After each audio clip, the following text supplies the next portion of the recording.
দেখো এক ভাই কমেন্ট করছে হাজুন ভার্সেস ওয়াংলিং, এই যে ভেতরে কে জিতবে যদি সিরিয়াসলি ফাইট হয়। দেখো প্রথমে আমার কথা বলবো হাজুনকে নিয়ে। হাজুন অনেক বেশি পাওয়ারফুল, সে ভাই প্ল্যানেট ভাই ফুটবল খেলে এবং সে ভাই এমন একটি ক্যারেক্টার যাকে টক্কর দেওয়া পুরোপুরিভাবে অসম্ভব। আর তার কাছে কিছু নর্মাল এবিলিটি যেমন time manipulation, pace manipulation and reality break এবং আরো কয়েকটি নর্মাল এবিলিটি আছে, যেরকম ইনস্ট্যান্ট ডেথও আছে তার কাছে।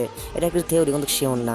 এবং হাজন যে এনিমে থেকে বিলং করে ওই এনিমেতে তাকে অনেক বেশি সুপারিয়ার এবং অনেক ডিভাইন দেখানো হয়েছে। ডিভাইন বলে ভুল হবে, মানে দেখানো শয়তান দেখানো হয়েছে এবং সে অনেক বেশি পাওয়ার হোল্ড করে থাকে।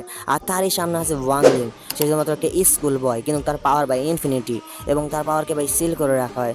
তার কাছে নর্মাল কয়েকটা ability time manipulation, pace manipulation and reality break and mind control by অনেক পাওয়ার আছে তার কাছে, যেগুলো আমি এক্সপ্লেন করতে পারবো না। এবং হ্যাঁ, সে হয়তো একটি 16 বছরের ছেলে, কিন্তু তার পাওয়ার পুরোপুরি হবে ইনফিনিটি। তার পাওয়ার যদি একবার ব্রেক হয়ে যায় পুরো মাল্টিভার্স লেভেল ভাই ধ্বংস হয়ে যাবে। তো দেখো আমার কাছে যা মনে হয় ফাইনাল উইনার হবে এখানে আমাদের ওয়াংলিং, কারণ তার পাওয়ারে কোনো প্রকার লিমিট নেই। কিন্তু এখানে হাজুন অনেকটা পাওয়ারফুল আছে, কিন্তু তার সামনে এখন ভাই ওয়াংলিং আছে। তো তোমাদের মতামত নিশ্চয়ই কমেন্টে জানিয়ে যাবে।